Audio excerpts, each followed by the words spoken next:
Welcome, everyone, to episode 94 of Ohio Unsolved. I'm your host, Matthew, and this is the third annual Halloween Special. Everything in today's episode takes place on or around Halloween, so let's just get right into the episode. Everyone sit back, make sure to lock your doors and windows, and get ready for Ohio Unsolved.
In this first story, we're going to hear about the Candyman, Ronald Clark O'Brien.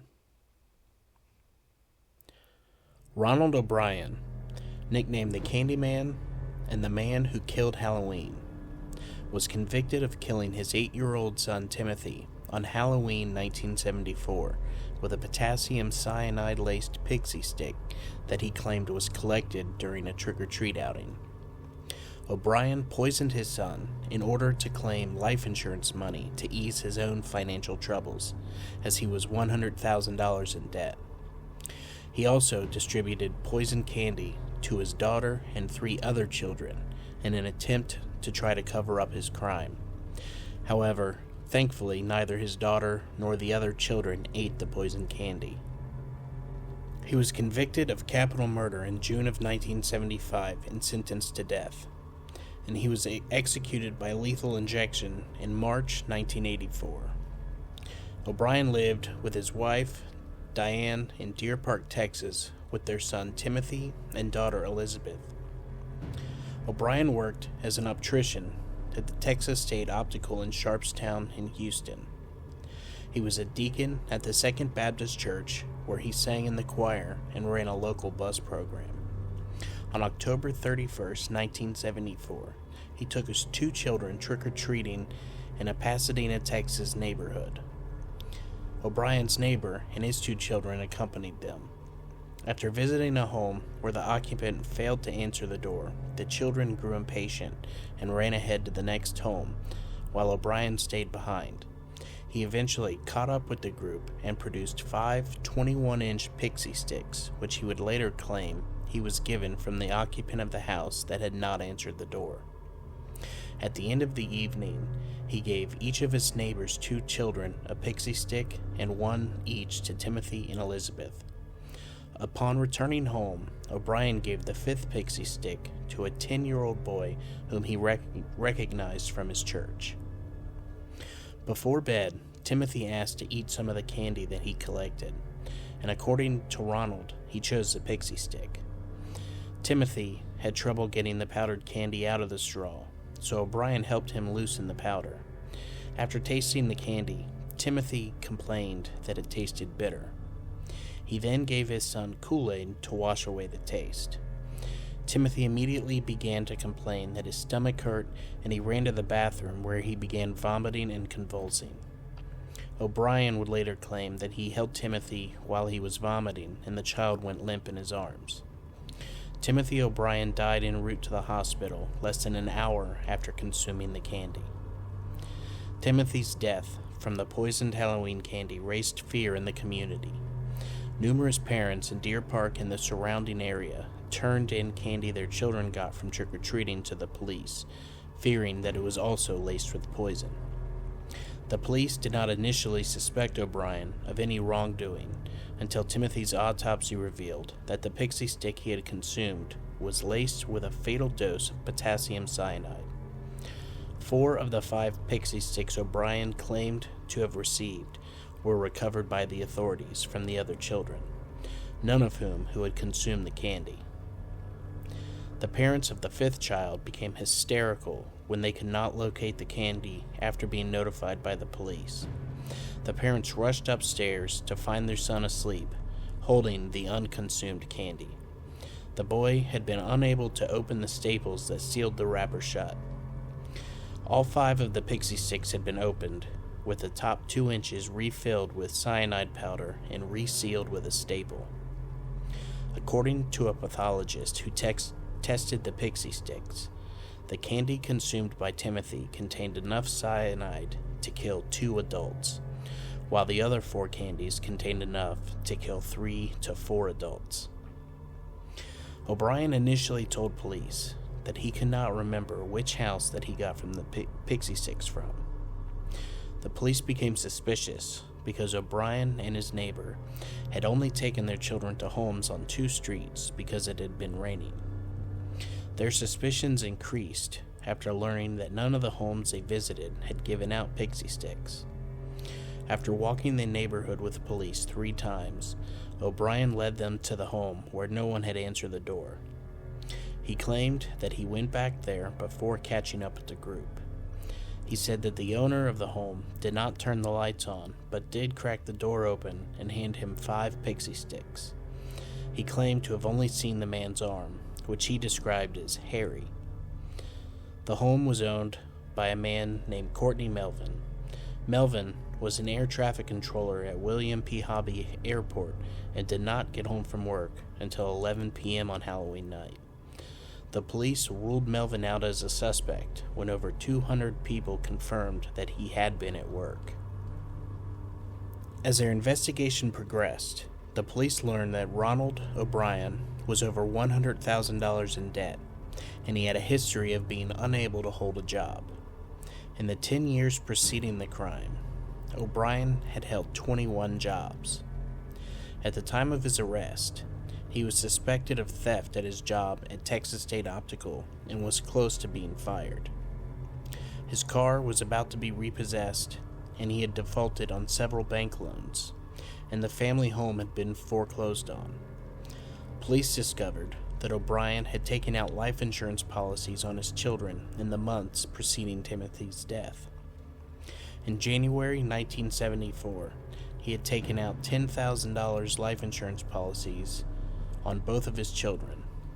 1 month before Timothy's death, O'Brien took out an additional $20,000 policy on both, despite the objections of his life insurance agency. In the days preceding Timothy's death, O'Brien had taken out yet another $20,000 policy on each child. The various policies totaled approximately $60,000. O'Brien's wife maintained that she did not know about the insurance policies on her children's lives. The police also learned that on the morning after Timothy's death, O'Brien had called his insurance company to inquire about collecting the policy that he had taken out on his son. After learning that O'Brien had visited a chemical supply store in Houston to buy cyanide shortly before Halloween, he left without purchasing anything after learning the smallest amount available to purchase was 5 pounds. Police began to suspect that Ronald O'Brien had laced the candies with poison in an effort to kill his children to collect on their life insurance policy. They believed that he gave the other children poison candy in an effort to cover up his crime. Police repeatedly questioned O'Brien, but he maintained his innocence. Although the police never discovered when or where he bought the poison, he was arrested for Timothy's murder on November 5, 1974. He was indicted on 1 count of capital murder and 4 counts of attempted murder. O'Brien entered a plea of not guilty to all 5 counts. His trial began in Houston on May 5, 1975. During the trial, a chemist who was acquainted with O'Brien, testified that in the summer of 1973, O'Brien contacted him asking about cyanide and how much would be fatal. A chemical supply salesman also testified that he had asked him how to purchase cyanide. Friends and co-workers testified that in the months before Timothy's death, O'Brien showed an unusual interest in cyanide and spoke about how much it would take to kill a person. O'Brien's sister-in-law and brother-in-law testified that on the day of Timothy's funeral, he spoke of using the money from Timothy's insurance policy to take a long vacation and buy other items. As well, his wife rejected the claim that Timothy chose the pixie sticks, stating that O'Brien had, in fact, forced him to choose the pixie sticks. O'Brien continued to maintain his innocence. His defense mainly drew upon the decades-old urban legend concerning a, quote, mad poisoner who hands out candy, Halloween candy laced with poison or needles, or candy apples with razor blades inserted. These stories have persisted despite the fact that there are no documented instances of strangers poisoning Halloween candy. The case and subsequent trial garnered national attention, and the press dubbed him the Candyman. On June 3, 1975, a jury took 46 minutes to find O'Brien guilty of capital murder and 4 counts of attempted murder. The jury took 71 minutes to sentence him to death by electrocution. Shortly after he was convicted, his wife filed for divorce. She later remarried, and her new husband adopted her daughter Elizabeth. At the time, men sentenced to death under Texas law were confined to Elias 1 unit near Huntsville, Texas. According to Reverend Carol Pickett, a former chaplain who worked for the Texas Department of Criminal Justice, O'Brien was shunned and despised by his fellow death row inmates for killing his child and was absolutely friendless. The inmates reportedly petitioned to hold an organized demonstration on O'Brien's execution date to express their hatred of him. O'Brien's first execution date was set for August 8, 1980. His attorney successfully petitioned for a stay of execution. A second date was scheduled for May 25, 1982. That date was also postponed. Judge Michael McSpadden scheduled a third execution date for October 31, 1982, the 8th anniversary of the crime, and he offered to personally drive O'Brien to the death chamber. It was to have been the first time Texas executed an inmate by lethal injection. The Supreme Court delayed the date yet again to give O'Brien a chance to pursue an appeal to seek a new trial. A fourth date was scheduled for March 31, 1984. O'Brien's lawyer sought a fourth stay on the basis that lethal injection was cruel and unusual punishment. On March 28th, a federal judge rejected the request, and then on March 31, 1984, shortly after midnight, O'Brien was executed by lethal injection at the Huntsville unit.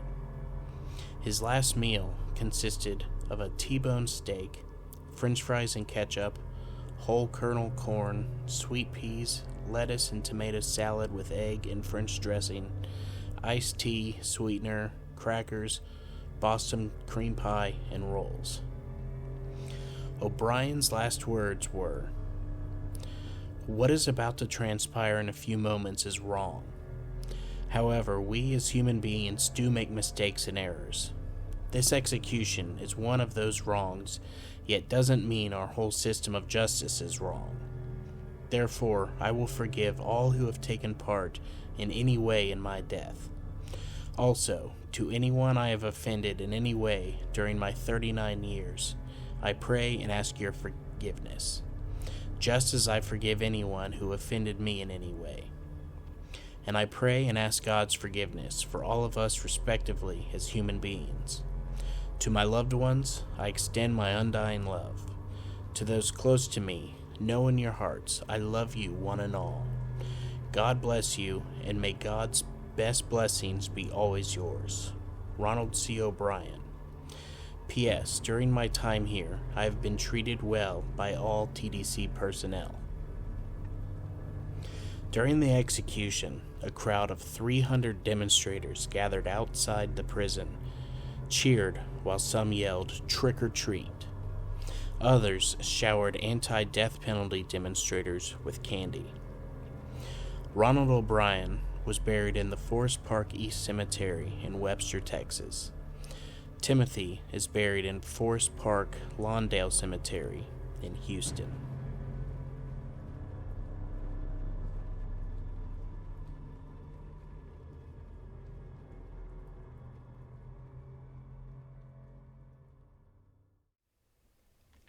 I'll never understand a parent murdering their own child, and doing it to collect insurance money is one of the absolute lowest things that you can do.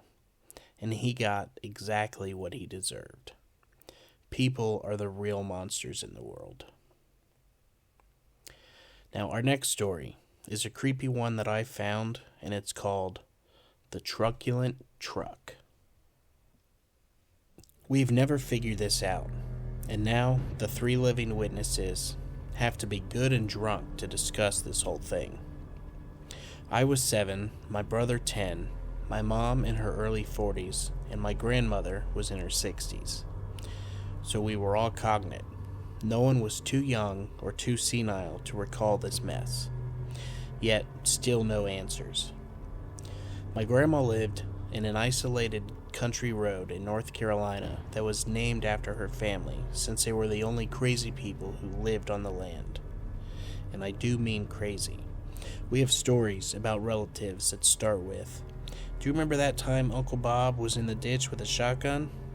Which time? Her house had been empty for several weeks while she had been visiting us in Florida, but we were all back, spending the weekend with her before trekking back to the Sunshine State. The house is in the for real country, literally over train tracks, past a salvage yard, and her nearest neighbor wasn't within screaming distance. It was early in the morning on Halloween, like just before daybreak. We're awake because these are farm freaks who wake up at the crack of dawn out of sheer habit.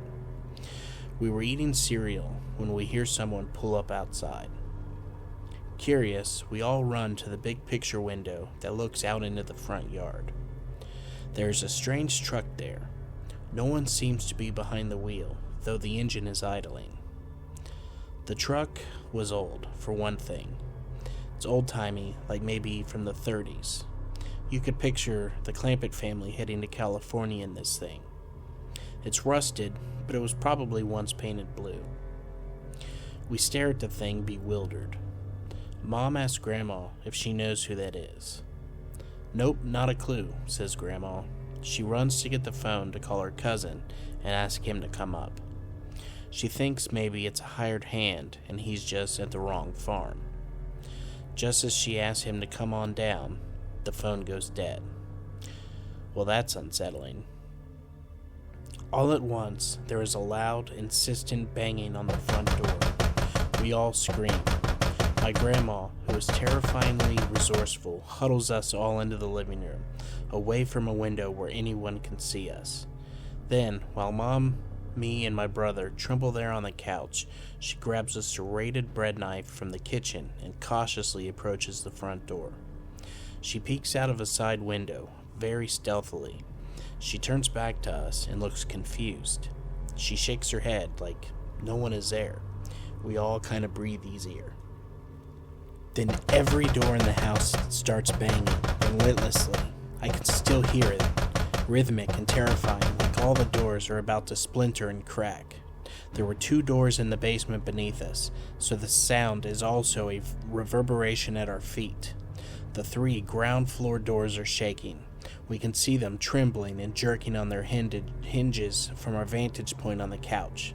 Finally, my mom runs to the window, either from a psychotic break with reality or terror, I have no clue, and she cries, "Oh, thank Christ, your cousin is here." We run to her and peek out of the picture window. There was no one that we can see in the yard, but we can't see all the doors from our viewpoint. Our cousin walks by the truck with a shotgun in his hand. Our cousin, it should be noted, had pretty much every gun ever made. He looks puzzled, looking at the rear of the truck. Then he glances in the cab window and he stops. He goes pale, runs a hand down his face, and then he runs towards the house, towards us.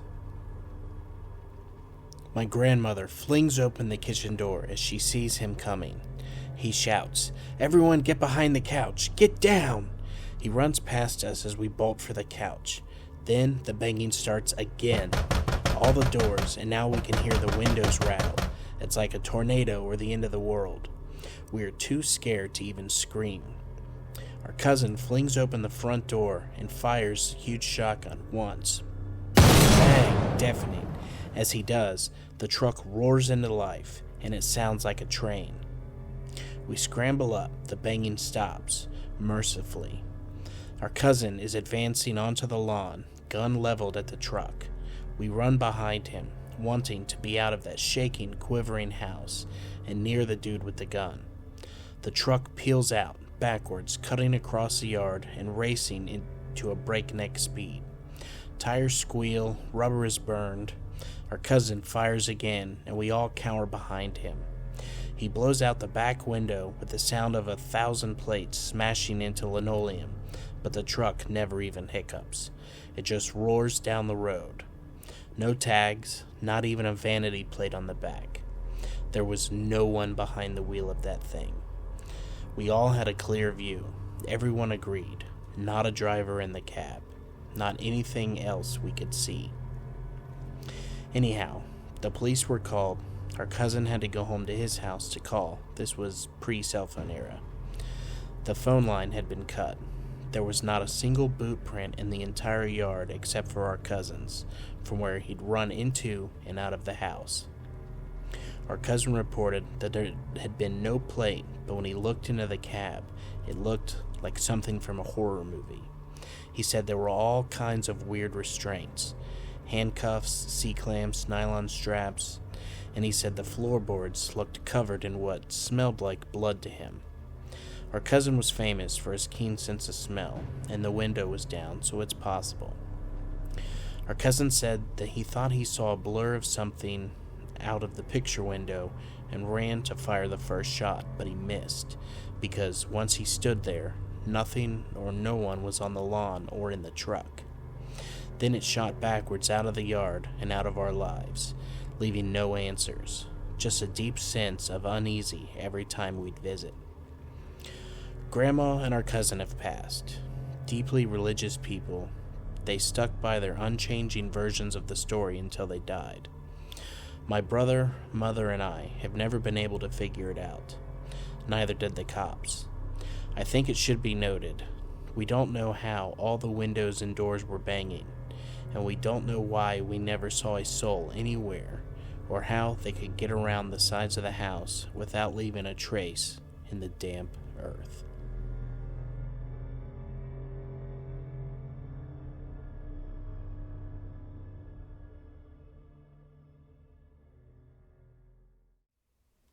To close out the third annual Halloween special, I have one more murder on Halloween to talk about. The murder of Lisa Ann French. This next story is graphic, so listener discretion is advised. Lisa Ann French was a 9-year-old girl from Fond du Lac, Wisconsin, who was sexually assaulted and murdered by her neighbor, Gerald Miles Turner Jr., later nicknamed the Halloween Killer, on Halloween night 1973 while she was trick-or-treating alone. French was out trick-or-treating alone near her home on her way to a neighborhood Halloween party. Turner had lured her into his home before sexually assaulting and killing her, then concealing her corpse in a garbage bag, and later discarding her body in a farm field in the town of Taycheedah, Wisconsin. Turner confessed to the murder 9 months later. and was originally sentenced to 38 years and 6 months for his crimes. But he was mandatorily released on parole in 1992 and 1998, but sent back to prison in 2003 for 15 years and 6 months for violating his parole. The murder sent shockwaves through the local community of Fond du Lac in the state of Wisconsin, causing more stringent daylight trick-or-treating hours in Wisconsin communities and inspiring the creation of Wisconsin Chapter 980, enacted in 1994 and nicknamed Turner's Law, which allows criminals who have been released from their prison sentences to be detained in mental health facilities if they are deemed sexually violent persons and dangerous to the public. Lisa Ann French was born on June 2, 1964, in Oshkosh, Wisconsin, to parents Alan French and Mary Ann Greerg. She lived in Fond du Lac, Wisconsin, with her mother, stepfather, Bruce Dupuis, and newborn half-brother, a half-block away from where Turner lived. French was a fourth grader at Chukin Elementary School and a member of the Girl Scouts. At the time of her death, Turner lived with his girlfriend, Arlene Penn, and their infant child. French and Turner knew each other before the incident. She often spent time with Turner and Penn's infant and had regular conversations with him.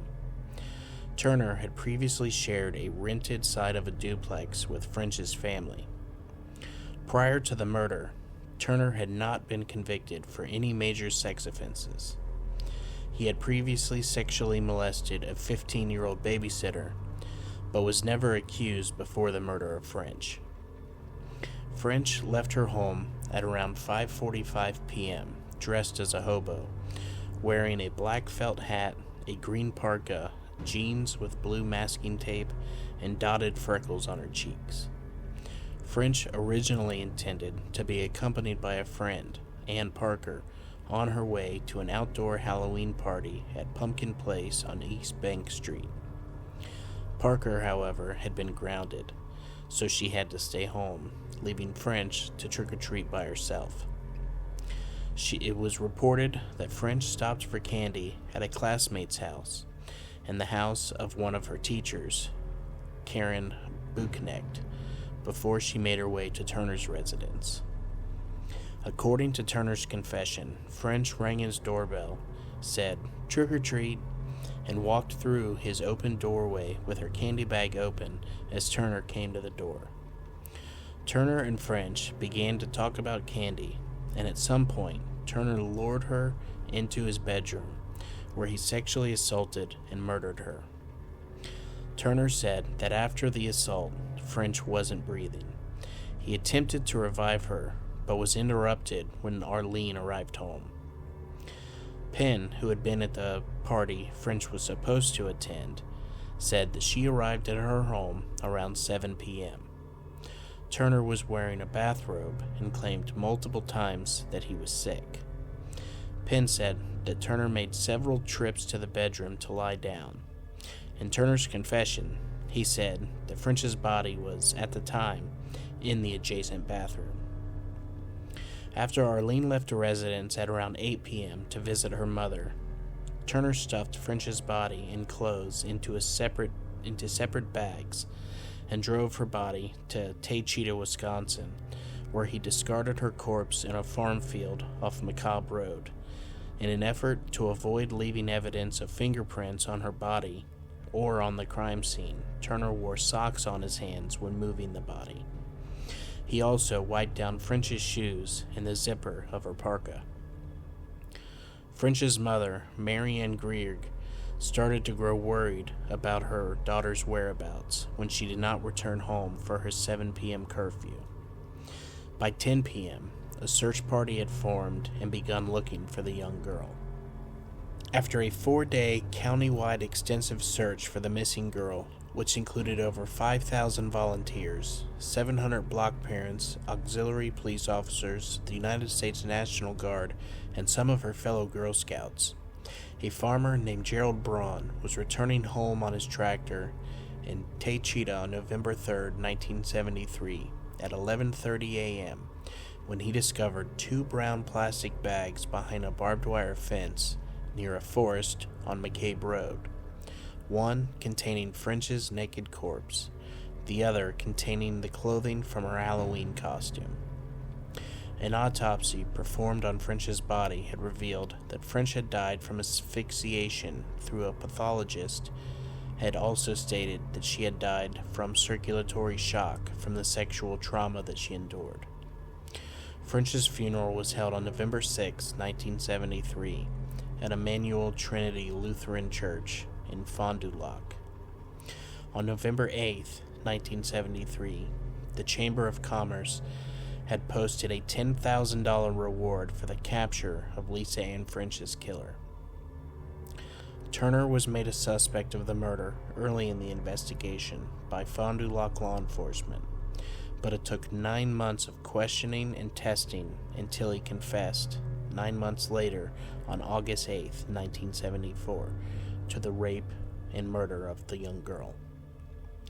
During the 9 months of scrutiny from police, he was brought in by law enforcement to perform a polygraph exam. The results of the exam came back inconclusive, and Turner denied to perform a second exam. The police had also collected body hair and bedspread fiber samples from Turner, which Turner were positively matched to samples on French's body and her clothing. Turner, in his 1974 confession, had stated that when he saw French in his doorway, he was, quote, highly sexually motivated. He said he then proceeded to lead her into his bedroom, where he undressed her and then performed anal intercourse on her. Turner then said that he noticed that French had stopped breathing after the assault, and he put his head over her chest and noticed that her heart was still beating, and he attempted to revive her by placing his hands over her chest and then listening to her chest again until he said Penn had driven up to the house. Gerald Turner was subsequently taken into police custody on August 9, 1974, and was convicted on February 4, 1975, by a jury on the charges of second-degree murder, enticing a child for immoral purposes and acts of a sexual perversion, and was sentenced to 38 years and 6 months in prison. Turner was first paroled on October 13, 1992 for, quote, good behavior, after only serving 17 years and 8 months of his sentence in Wupun Correctional Institution. His 1992 parole sparked multiple community protests and public outrage among French's relatives and residents of Milwaukee, which was where he was living at in a halfway house during his first parole. This prompted lawmakers to create the Sexual Predator Law Wisconsin Chapter 980, nicknamed Turner's Law, which was ratified on May 26, 1994 by Wisconsin Governor Tommy Thompson. This law allows criminals who have been paroled or released from their prison sentences to be detained in mental institutions if they are deemed to have a substantial probability of committing another crime. Turner was sent back to prison on November 23, 1993, after a Department of Corrections appeal ruled that they had miscalculated his mandatory parole release from his good behavior. On January 29, 1998, after a 4-day trial, a jury on Turner's parole hearing ruled that Turner was not a violent sexual predator, meaning that he could not be held at a treatment center under Turner's Law, and could begin his mandatory second parole that year. In July of '98, a judge ruled against an unsuccessful attempt to revoke his parole after a June incident in which Turner had shouted and waved a butcher knife at his caseworker while at his halfway house, although a psychiatrist ruled him to still be a dangerous individual. Turner had filed a complaint on the Waste Management of Madison for the company refusing to hire him due to his criminal record. Turner and the company reached an undisclosed settlement where they were required to hire him due to a former Wisconsin law not allowing companies to consider criminal convictions when hiring former felons unless the crime is substantially related to the applying job, which the waste management company argued that he could not be hired since they had 15 tours with children during the previous school year, and that he would have access to dangerous materials and chemicals. Following Turner's complaint against the waste company, the Wisconsin State Assembly passed a bill on October 28, 1999, in a vote of 63 to 33, which repealed the original law that prohibited job discrimination based on a felon's criminal record, meaning that employers could then rightfully refuse to hire convicted felons on the basis of their criminal record without further complaints. Turner was returned to prison for 15 additional years after violating his parole in 2003, when an abundance of pornographic content was discovered in his possession. Turner, in an undated letter he wrote to French after her death, depicted the events that took place during their encounter. "I doubt that I could ever fully realize the terror you experience at my hands. I can still see you standing in the doorway with that felt hat beaming at having recognized me. Then I see the delight in your eyes turn to fear as I close the door behind you. The rest of my life I will have to live with what I did to you. On that night I became a monster. I do swear to you, on the forfeiture of my life, I will never harm another child." Turner had at one time suggested that due to him committing the crimes on Halloween, he had received more than significance for the crime in his case, once quoting, "If it had happened on some other day, like Valentine's Day, nobody would have gave a damn." After being returned to prison to serve 15 and a half years for violating his parole in 2003, Turner was scheduled to be mandatorily released fully from his extended prison sentence at Racine Correctional Institution without any parole restrictions on February 1st, 2018. Turner's impending release caused Lisa Ann French's mother to create an online petition in an effort to keep him incarcerated in a mental treatment facility. As of 2021, the petition has received over 34,000 signatures, with over 9,000 signatures from Wisconsin residents. The Wisconsin Department of Justice filed a legal petition on January 26, 2018, prior to his mandatory prison release, to make the case that Turner should be detained under Wisconsin Chapter 980. Turner was then transported to a facility in Juneau County temporarily while awaiting a scheduled hearing on April 6, 2018, to determine if he was a violent sex offender and could be held at a treatment facility permanently.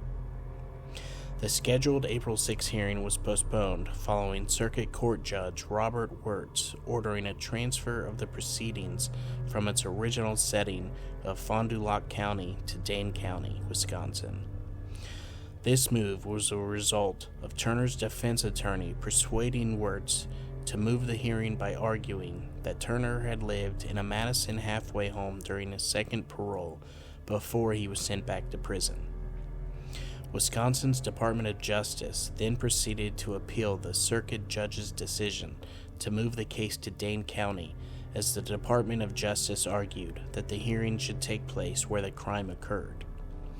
As the intervals between each hearing lengthened, a spokesperson for the Department of Justice stated that there was no timeline for when a final decision on Turner's status was to be made, as Turner had currently remained at Sand Ridge Secure Treatment Center in Mauston, Wisconsin. In 2019, a Wisconsin appellate court irrevocably ruled that Turner was to be tried again in Fond du Lac County, overriding the circuit court judge's decision and ruling that he had to be tried in Fond du Lac County. The proceedings, however, were postponed again, partly because of the COVID-19 pandemic. It was most recently reported that Turner was set to have his status tried again in court on October 29, 2020, 2 days before the 47th anniversary of the murder of French.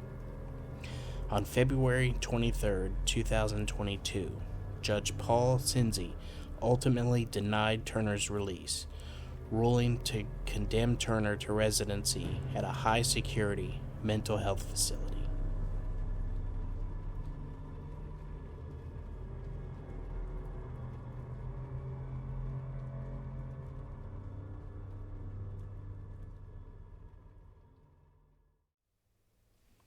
Well, that is going to do it for this year's Halloween special. I do hope that everyone enjoyed the stories, and if you could, please rate and review on Spotify and Apple Podcasts. A 5-star rating really helps others to find the show.